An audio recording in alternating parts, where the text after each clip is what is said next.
അപ്പൂസെ പപ്പ പറഞ്ഞെല്ലാം ഓർമ്മയുണ്ടല്ലോ. അപ്പൂസിക്ക് എല്ലാം ഓർമ്മയുണ്ട്. പപ്പ പേടിക്കണ്ട, അപ്പൂസി നല്ല കുട്ടിയായിട്ടിരുന്നോളാട്ടോ. ബൈ ബൈ പപ്പ.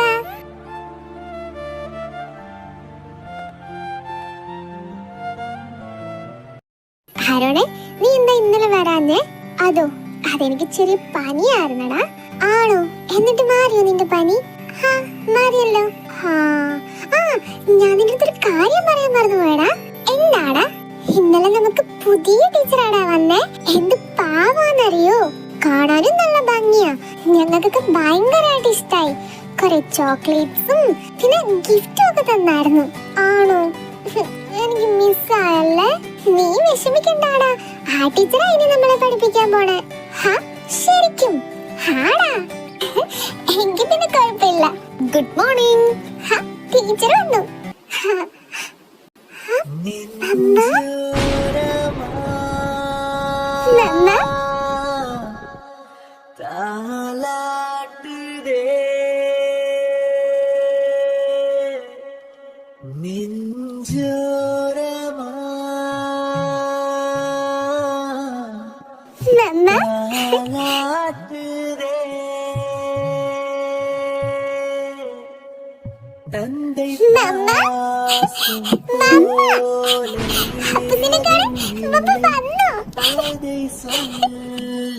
வார்த்தை போதவில்லை, அவன் தோளில் சாய்கிறேன்.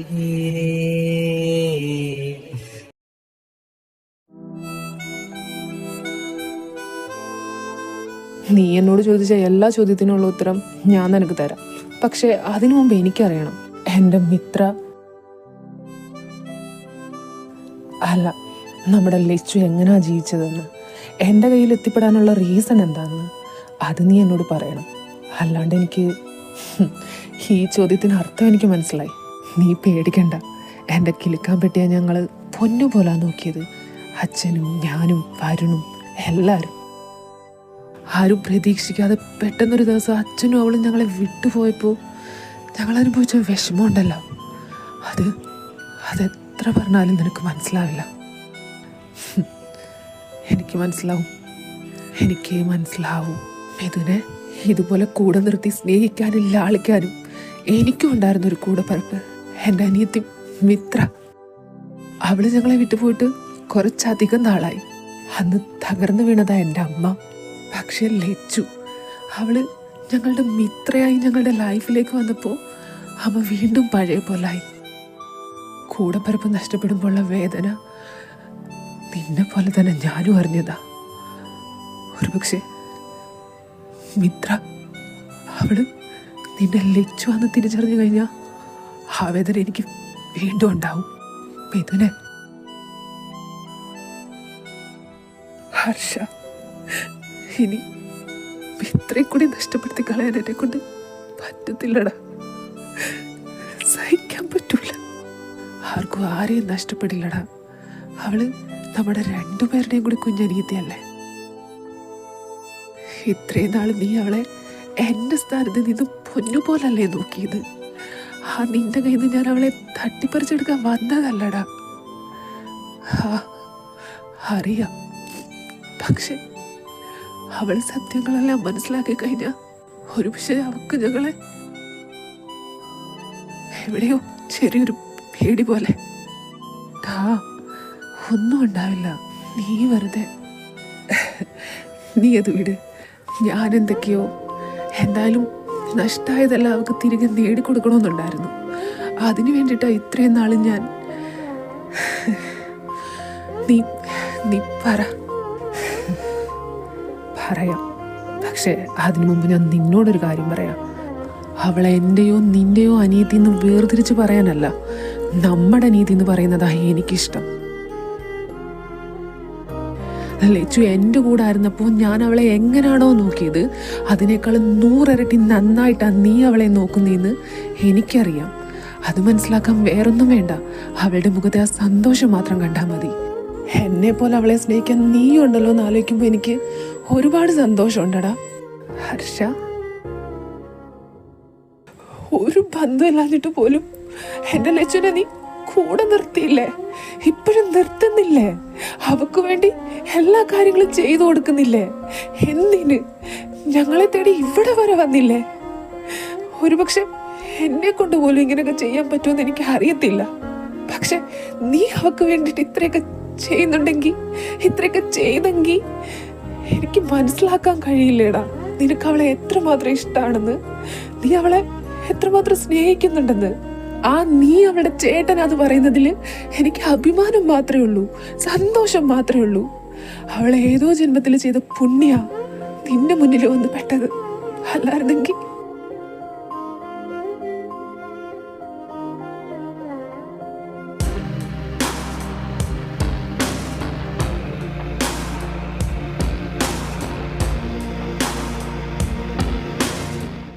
സർ. വരൂ. എന്താ സർ അത്യാവശ്യമായിട്ട് വരാൻ പറഞ്ഞേ? ആരോണ്ട് എന്തേലും?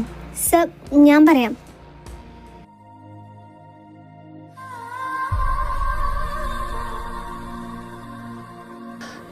ലച്ചു? ഇയാളല്ലേ ഞാൻ സൂപ്പർ മാർക്കറ്റിൽ വെച്ചിട്ട്?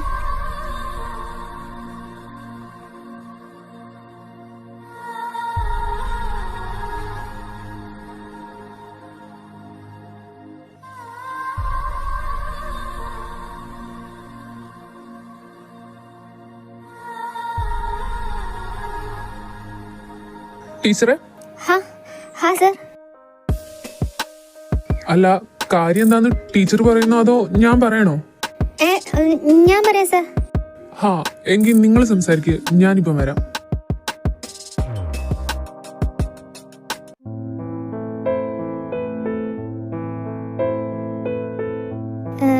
സർ, ഇയാളെ തന്നെ മിണ്ടാത്ത. അതെ സർ. അതെ, ആരോണ്ട് പപ്പ? എന്താ? നമ്മൾ തമ്മിൽ ഒരു വട്ടം ഫോണിൽ സംസാരിച്ചിട്ടുണ്ട്.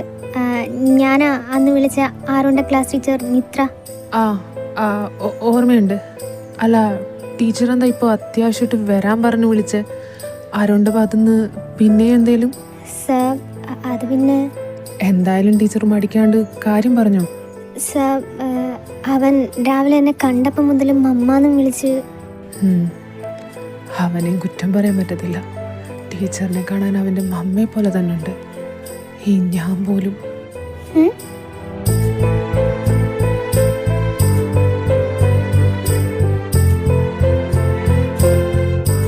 നീ എൻ്റെ ലച്ചു ആണോ? എനിക്കൊന്നും മനസ്സിലാവണില്ല. എല്ലാം കൊണ്ടും നീ അവളെ പോലെ തന്നെ. ഈ മുഖം, ഈ കണ്ണ്, എൻ്റെ സ്വപ്നത്തിൽ വരാറുണ്ടായിരുന്നത് ഇയാളാണോ? അതേ രൂപം.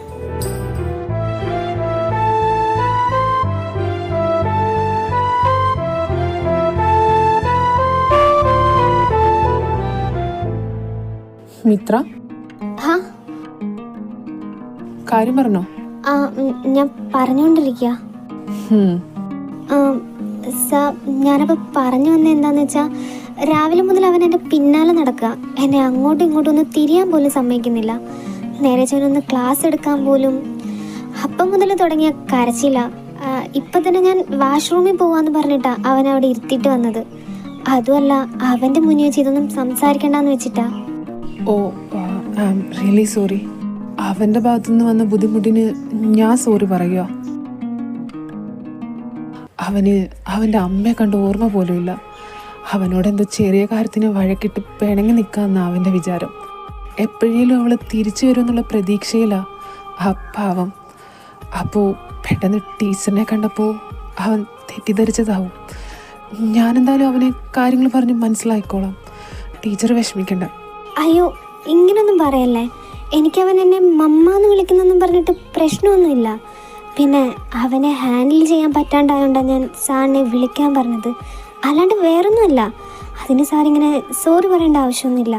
അവനൊരു കൊച്ചുകുട്ടിയല്ലേ. അങ്ങനല്ല മിത്ര, കാര്യങ്ങളെ നമ്മൾ സീരിയസ് ആയിട്ട് കാണണം. അവനൊരു കൊച്ചുകുട്ടിയാണേലും തന്നെ അവൻ മമ്മ എന്നാണ് വിളിക്കുന്നത്. പിന്നൊരു സമയത്ത് താൻ അവൻ്റെ മമ്മയല്ലെന്ന് തിരിച്ചറിഞ്ഞാൽ അതവനെ പിന്നെ വിഷമിപ്പിക്കത്തേ ഉള്ളൂ. അതുകൊണ്ട് ആദ്യം തന്നെ കാര്യങ്ങളെല്ലാം പറഞ്ഞ് ക്ലിയർ ചെയ്യുന്നതാണ് നല്ലത്. അല്ലാണ്ടിങ്ങനെ അത് ശ്യാം, എനിക്കതുകൊണ്ട് വേറെ ബുദ്ധിമുട്ടൊന്നുമില്ല. പിന്നെന്താ? ഇപ്പം തനിക്കൊരു ബുദ്ധിമുട്ടും കാണില്ല. പക്ഷെ കുറച്ച് ദിവസം കഴിയുമ്പോഴോ അല്ലെങ്കിൽ 2-3 മാസം കഴിയുമ്പോഴോ തനിക്കത് ബുദ്ധിമുട്ടായാലോ? ഏയ്, അങ്ങനൊന്നും ഇല്ലടോ. അങ്ങനല്ല മിത്ര, കാര്യങ്ങളെ ഗൗരവത്തോടെ കാണാൻ പഠിക്കാദ്യം. ശ്യാം, എന്താ മിത്ര, കാര്യം പറഞ്ഞത് എനിക്ക് മനസ്സിലാവില്ലേ? പുള്ളിക്കാരൻ അവനോട് സംസാരിക്കാന്ന് പറഞ്ഞതല്ലേ, പിന്നെ തനിക്കെന്താ? അതോ ഇനി ആ മമ്മ എന്നുള്ള ലേബല് തനിക്ക് വേണമെന്ന് അത്രയ്ക്ക് നിർബന്ധമാണോ? ശ്യാം, താനിതെന്താ ഇങ്ങനെ സംസാരിക്കണേ? അല്ല, തൻ്റെ ഈ സിമ്പതിയുടെ സൈഡ് കണ്ടുകൊണ്ട് ഞാൻ ചോദിച്ചതാ. അങ്ങനാണെങ്കിൽ ഇവിടെ കുറേ പിള്ളേരുണ്ടോ അപ്പനും അമ്മയും ഇല്ലാത്ത. താൻ അവരുടെ എല്ലാം അമ്മയും പപ്പയൊക്കെ ആവ്. ശ്യാം, അതെ, എൻ്റെ മകൻ്റെ കാര്യം പറഞ്ഞ് നിങ്ങൾ രണ്ടുപേരും കൂടി തമ്മിൽ തല്ലാൻ നിൽക്കണ്ട. അവനെ ഞാൻ കാര്യങ്ങൾ പറഞ്ഞ് മനസ്സിലാക്കിച്ചോളാം. നാളെ മുതൽ അവൻ ടീച്ചറിനെ മമ്മാന്ന് വിളിക്കില്ല. അതുപോലെ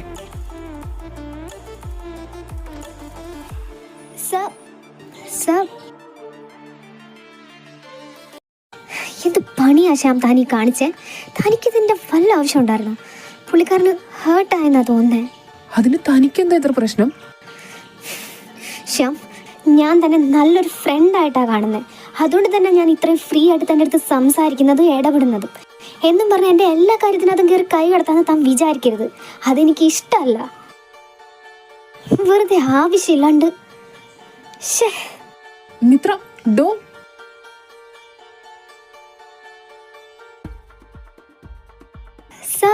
പ്ലീസ് ഒന്ന് നിക്ക്. ഞാൻ പറയുന്നൊന്ന് കേക്ക്. വെറുതെ ദേഷ്യത്തിന് പുറത്ത് എടുത്തുകാടി ഒന്നും കാണിക്കല്ലേ. അവനൊരു കൊച്ചുകുട്ടിയല്ലേ. സാർ, ഞാൻ പറയുന്നൊന്ന് കേക്ക്. സാർ, അവൻ എന്നെ മമ്മ എന്ന് വിളിക്കുന്നുണ്ട്. എനിക്കൊരു പ്രശ്നമില്ല.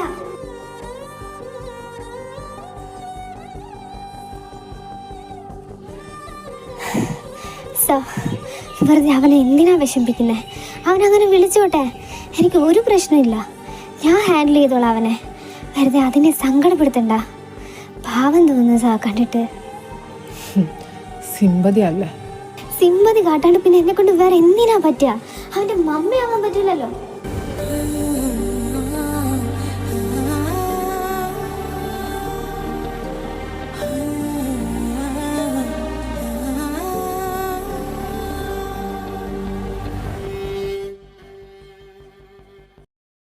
ഞാനും അച്ഛനും മാത്രമായിരുന്നു അവളുടെ ലോകം. അവൾക്ക് അമ്മയെ കണ്ട ഓർമ്മ പോലും ഇല്ല.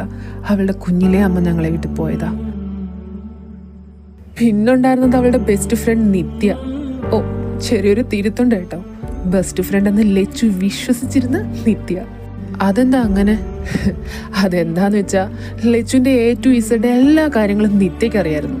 ലച്ചു അവളോട് ഷെയർ ചെയ്യാറും ഉണ്ടായിരുന്നു. ബട്ട് പുള്ളിക്കാരത്തി അങ്ങനല്ലായിരുന്നു. പുള്ളിക്കാരത്തി ഒരു രീതി നോക്കിയാൽ എൻ്റെ ലച്ചുവിനെ യൂസ് ചെയ്യായിരുന്നു.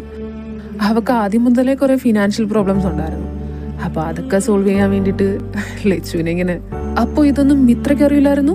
അറിയാൻ അവള് ശ്രമിച്ചില്ല എന്ന് പറയുന്നതായിരിക്കും സത്യം. ഞാൻ എത്ര വട്ടം പറഞ്ഞതാണെന്നറിയോ നിത്യയുടെ ക്യാരക്ടറിനെ കുറിച്ചിട്ട് ലച്ചുവിൻ്റെ അടുത്ത്. പക്ഷെ അപ്പോഴല്ല അവളെ എന്നോട് വഴക്കുണ്ടാക്കിയിട്ടേ ഉള്ളൂ. ഞാൻ പറയണതൊന്ന് വിശ്വസിക്കാനോ അതിലെന്തെങ്കിലും സത്യം ഉണ്ടോന്നൊന്ന് അന്വേഷിക്കാൻ പോലും ലച്ചു കൂട്ടാക്കിയിട്ടില്ല. കാരണം അവൾ നിത്യയെ അത്രമാത്രം വിശ്വസിച്ചിരുന്നു, അത്രമാത്രം സ്നേഹിച്ചിരുന്നു. ഞാൻ എന്തു പറഞ്ഞാലും അവൾ എന്നോട് ചോദിക്കുന്നത് ഇതാ, ഒരു കൂട്ടുകാരിക്ക് അങ്ങനെ കൂടെ നിന്ന് ചതിക്കാൻ പറ്റുമോ എന്ന്. എൻ്റെ മിത്ര അത്രയ്ക്കും പാവമായിരുന്നല്ലേ. അവക്കെല്ലാവരെയും സ്നേഹിക്കാൻ മാത്രമേ അറിയുള്ളായിരുന്നു. അവളെയാ. അതിൽ വലിയ അതിശയമൊന്നുമില്ല ഹർഷ. അങ്ങനെയും ചിലരൊക്കെ ഉണ്ട്. നമ്മൾ എത്ര ആത്മാർത്ഥമായിട്ട് സ്നേഹിച്ചാലും നമ്മളോട് തിരിച്ച് ഒരു തരി പോലും ആത്മാർത്ഥത കാണിക്കാണ്ട് അവരുടെ ആവശ്യങ്ങൾക്ക് വേണ്ടി മാത്രം നമ്മളെ യൂസ് ചെയ്യണം കുറേ പേരുണ്ട്. അതിൽപ്പെടുന്നതാവും താനീ പറഞ്ഞ നിത്യവും.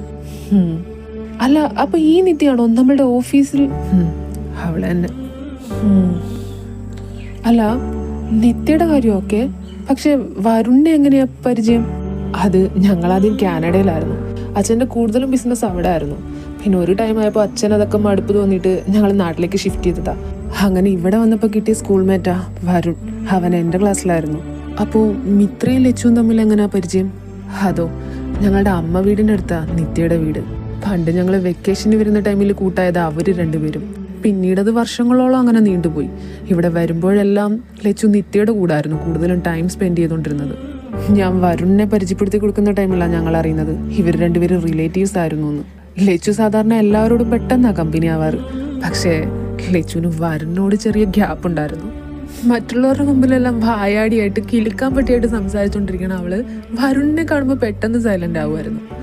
ആദ്യം ഞാൻ വിചാരിച്ച് അവനെ ഫേസ് ചെയ്യാനുള്ളൊരു ബുദ്ധിമുട്ട് കൊണ്ടായിരിക്കും, എൻ്റെ ഫ്രണ്ടല്ലേ അവൻ, അതുകൊണ്ടായിരിക്കും എന്ന്. പക്ഷെ പതിയെ പതിയെ അവൾക്ക് അവനോടുള്ള അപ്രോച്ചിൽ ചെറിയ മാറ്റം വന്നപ്പോൾ ഞാനത് നോട്ട് ചെയ്യാൻ തുടങ്ങി.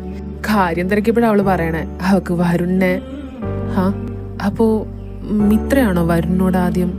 അങ്ങനെ ചോദിച്ചാ ഒരു രീതി നോക്കിയാൽ ഞങ്ങളുടെ സൈഡിൽ നിന്ന് തന്നെ ഈ മാരേജിന് മുൻകൈ എടുത്തത്. ഓ, അപ്പോ വരുണിന് ആദ്യം മിത്ര ഇഷ്ടമല്ലായിരുന്നു?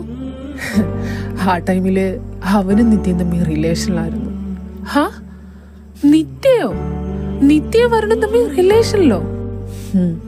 എന്തൊക്കെയാ ഹർഷ ഈ പറയുന്നേ?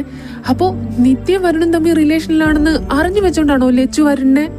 അല്ല, അങ്ങനെ അല്ലടാ. ഞാൻ നിന്നോട് ആദ്യമേ പറഞ്ഞില്ലേ, ലച്ചു നിത്യയെ ബെസ്റ്റ് ഫ്രണ്ട് ആയിട്ടാ കണ്ടത്.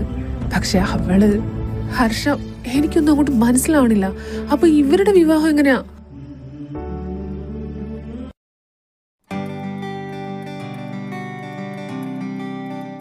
മാത്യു, നിത്യം, വരുൺ എവിടെ പോയതാ? സാർ ആരോണ്ട് സ്കൂളിൽ നിന്ന് കോൾ വന്നിട്ട് പോയതാ. സ്കൂളിലോ? സ്കൂളിൽ എന്താ ഈ ടൈമില്? നിന്നോട് എന്തെങ്കിലും പറഞ്ഞോ? ഇല്ല. അവനൊന്നുമില്ല, എന്നോടെങ്കിലും ഒരു വാക്ക് പറഞ്ഞിട്ട് പോയിക്കൂടായിരുന്നോ? ഇതിപ്പോ എന്താ നിത്യ, സാറിനെ കൊണ്ട് എന്തെങ്കിലും ആവശ്യമുണ്ടോ? അത്യാവശ്യമൊന്നുമില്ല, പക്ഷെ എന്നാലും എന്നോടൊരു വാക്ക് പറഞ്ഞുകൂടായിരുന്നോ? ഒന്നുമില്ല, ഞാനവന്റെ. നീ സാറിന്റെ? നീ എന്താ ഇതൊന്നും അറിയാത്ത പോലെ സംസാരിക്കുന്നേ? ഞാൻ അവൻ ആരാന്ന് നിനക്ക് അറിയൂലേ? ഇല്ല, അറിയൂല. പണ്ട് എപ്പോഴോ നീ സാറിന്റെ ആരൊക്കെയോ ആയിരുന്നു എന്നറിയാം. പിന്നെ ലക്ഷ്മി മാം സാറിന്റെ ലൈഫിലേക്ക് വന്നതിന് ശേഷം നീ സാറിന്റെ ആരും അല്ലെന്നും എനിക്കറിയാം. മാത്യു, മാം ഇപ്പം ജീവിച്ചിരിപ്പില്ലാത്തോണ്ടല്ലേ നീ ഇങ്ങനെ വീണ്ടും ഒട്ടാൻ വേണ്ടിട്ട് സാറിന്റെ പിന്നാലെ നടക്കുന്നത്? നിനക്ക് സാറിന്റെ വായിരിക്കുന്ന കേട്ടില് ഓർക്കം വരത്തില്ലേ നിത്യ? ഒന്നുമില്ല, നീ തന്നെയല്ലേ കുറച്ച് ക്യാഷിനും ഇതുപോലെ ഒരു ജോലിക്കും വേണ്ടിയിട്ട് അങ്ങനെ വേണ്ടാന്ന് വെച്ചിട്ട് പോയത്. പിന്നെ എന്തിനാ അങ്ങനെ പിന്നാലെ ഇങ്ങനെ നടക്കുന്നേ? കുറച്ചെങ്കിലും ഉളുപ്പ് വേണം. മതി, നിർത്ത്. ശരി, ആ ടൈമിൽ ക്യാഷിനും ഈ ജോലിക്കും ഞാൻ വാല്യൂ കൊടുത്തുള്ളൂ. എന്നെ പോലെ മിഡിൽ ക്ലാസ് ആയ ഒരു പെൺകുട്ടിയുടെ മുൻപിൽ ഇതുപോലെ ഒരു ജോലിയും ലക്ഷങ്ങളും വെച്ച് നീട്ടിയപ്പോ എനിക്ക് അന്ന് അതായിരുന്നു വലുത്.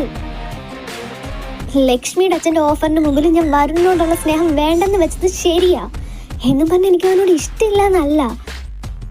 സത്യത്തിൽ ഞാൻ ലക്ഷ്മിക്ക് വേണ്ടിയിട്ട് അവനെ വിട്ടുകൊടുക്കല്ലേ ചെയ്തത്.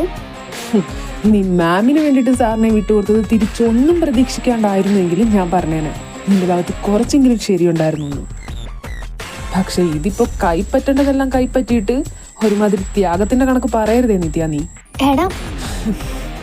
എന്റെ നിത്യ ഇങ്ങനെ ആവശ്യമില്ലാത്ത കാര്യം സംസാരിക്കാൻ എനിക്ക് ഒട്ടും ടൈമില്ല. സാറ് വരുന്നതിന് മുമ്പ് നീ പോയിട്ട് ആ ഫയല് കംപ്ലീറ്റ് ചെയ്ത് വെക്കാൻ നോക്ക്. ചെല്ലു.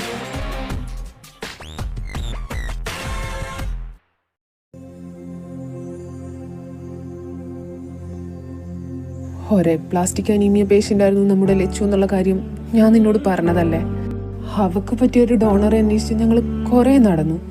ആദ്യ ടൈമിലൊന്നും അങ്ങനെ ഒരാളെ കിട്ടിയില്ല. അതോടുകൂടി അവളുടെ കോൺഫിഡൻസ് നഷ്ടമായി. എപ്പോൾ വേണേലും എന്ത് സംഭവിക്കാന്നുള്ളൊരു തോന്നലായിരുന്നു പിന്നീട് അവളുടെ മനസ്സ് നിറയെ. അത് മാറ്റിയെടുക്കാൻ ഞാനും അച്ഛനും കുറേ ശ്രമിച്ചു. പക്ഷേ നിത്യ നേരെ തിരിച്ചായിരുന്നു.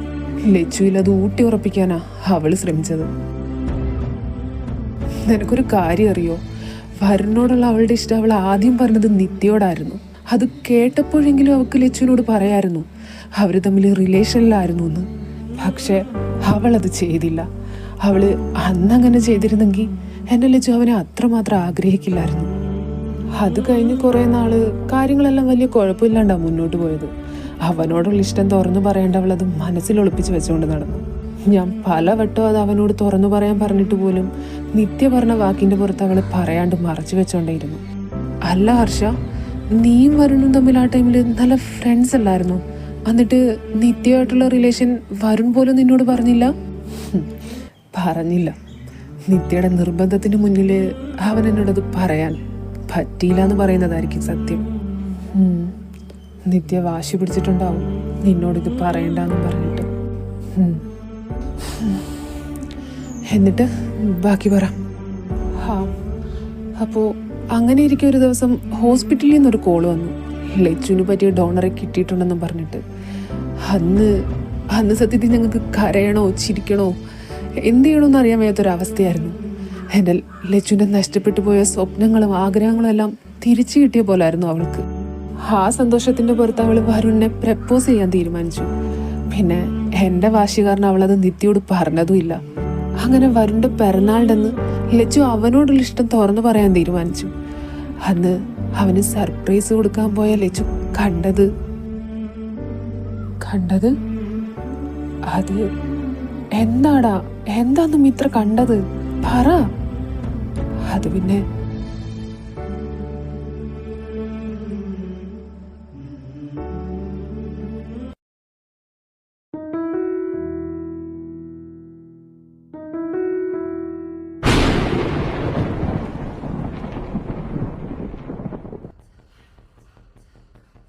നിത്യ കണ്ണേട്ടൻ ഇവര്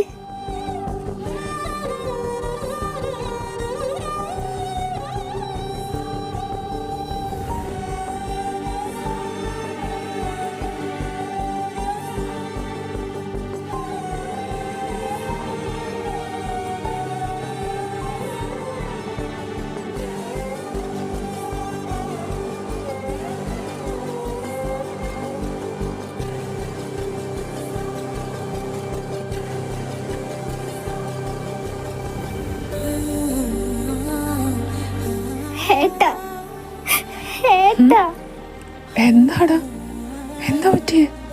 എന്തിനാ കരയുന്നേ?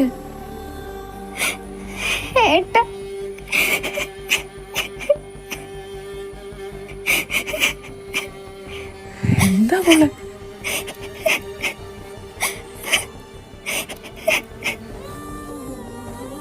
പാവം മിത്ര, അവക്ക് ഒരുപാട് വിഷമമായി കാണല്ലേ?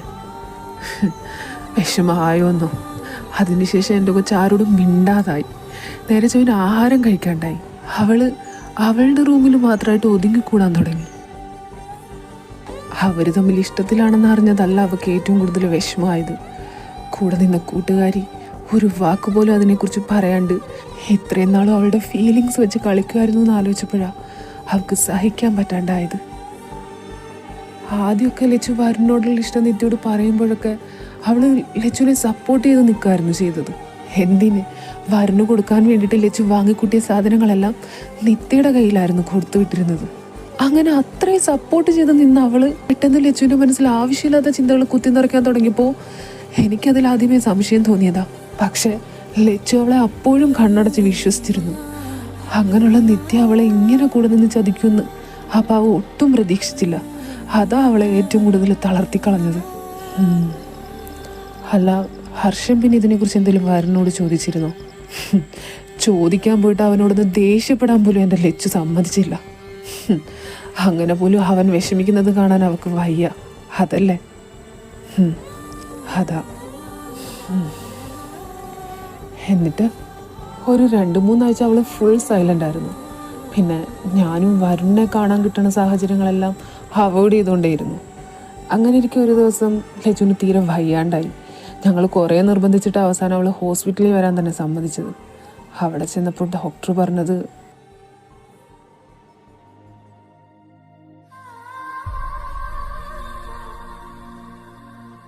സാം ഡാ ലച്ചുവിനിപ്പോ ലക്ഷ്മിക്ക് ഇത് എന്താ പറ്റിയത്? ആ കുട്ടി ഒരുപാട് വീക്കാണ്. നിങ്ങളോടൊക്കെ ഞാൻ അന്നേ പറഞ്ഞതല്ലേ സർജറി അടുത്തിരിക്കുന്ന ടൈമാണ്, അവളെ ഒന്ന് നല്ലപോലെ ശ്രദ്ധിക്കണമെന്ന്. ഈ കണ്ടീഷൻ ആണെങ്കിൽ എങ്ങനെയാണ് സർജറി നടത്താൻ പറ്റുന്നത്? അങ്ങളെ ഹർഷ, ലക്ഷ്മിയുടെ കണ്ടീഷൻ ഇങ്ങനെയാണ് മുന്നോട്ട് പോകുന്നതെങ്കിൽ സർജറിയുടെ കാര്യം അത് നടക്കുമെന്ന് തോന്നുന്നില്ല. സാം, നീ എന്താടാ ഈ പറയുന്നേ? എത്ര കഷ്ടപ്പെട്ടിട്ട് ഒരു ഡോണറെ കിട്ടിയത് നമുക്ക്, എന്നിട്ടിപ്പോ സർജറി നടക്കില്ല എന്ന് പറഞ്ഞാ? ഞാൻ നിങ്ങളോട് ആദ്യമേ പറഞ്ഞതല്ലേ അവളുടെ മെന്റൽ ഹെൽത്ത് മോശമാവാണ്ടിരിക്കാൻ പ്രത്യേകം ശ്രദ്ധിക്കണമെന്ന്. അത് മോശമായാൽ പിന്നെ ബോഡിയും പതിയെ വീക്കായി തുടങ്ങും. അങ്ങനെയുള്ള സാഹചര്യത്തിൽ എങ്ങനെയാടാ സർജറി നടത്താൻ പറ്റുന്നേ? അഥവാ നടത്തിയാൽ തന്നെ അത് ലക്ഷ്മിയുടെ കാര്യത്തിൽ സക്സസ് ആവുമെന്ന് എനിക്ക് ഒരു ഉറപ്പും തരാൻ പറ്റത്തില്ല. ഡാ സാമേ, ആദ്യം അവളെ ബാധിച്ചിരിക്കുന്ന പ്രശ്നം എന്താണെന്ന് മനസ്സിലാക്കി അത് പരിഹരിക്കാൻ നോക്ക്. അതിലൂടെ അവൾ ഓക്കെ ആയാ നമുക്ക് നോക്കാം. അങ്കിളെ, വിഷമിക്കണ്ട, എല്ലാം ശരിയാവും.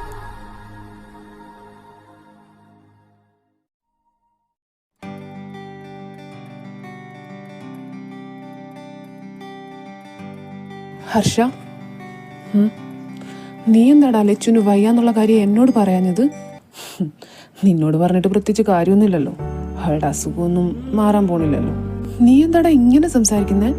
അവക്കെന്തേലും വയ്യായ്മയുണ്ട്, അത് എന്റെയും കൂടി നിന്റെയും കൂടി. നിനക്കെന്താ പ്രശ്നം അതുകൊണ്ട്? ഹർഷ, നീ അത് ചോദിക്കാനാണോ ഇപ്പൊ വന്നത്? എടാ, നിനക്കിത് എന്താ പറ്റിയേ? കുറച്ച് ദിവസം കൊണ്ട് ഞാൻ ശ്രദ്ധിക്കുക. ഞാൻ എന്തെങ്കിലും സംസാരിക്കാൻ വരുമ്പോഴത്തേക്ക് ഒരുമാതിരി ഒഴിഞ്ഞു മാറി. അതുമല്ല, ഫോൺ വിളിച്ചാൽ ഫോണിട്ട് എടുക്കത്തുമില്ല.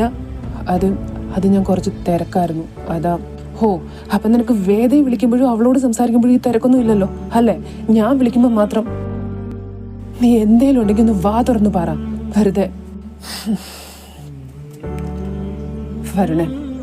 നമ്മൾ പരിചയപ്പെട്ട നാള് മുതൽ ദാ ഈ നിമിഷം വരെ എൻ്റെ ലൈഫിൽ നീ അറിയാത്ത ഒരു രഹസ്യങ്ങളും ഇല്ല അല്ലേ? ആണ്. അതിനിപ്പോ തിരിച്ചങ്ങനാണോ? അത് അങ്ങനാണ്. അതെന്താ അങ്ങനെ ചോദിക്കുന്നേ? നിനക്ക് ഉറപ്പാണോ അങ്ങനെ തന്നെയാണെന്ന്? അത് നിനക്ക് എന്നോടെങ്കിലും ഒരു വാക്ക് പറയായിരുന്നു, നീയും നിത്യം തമ്മിൽ ഇഷ്ടത്തിലാണെന്ന്.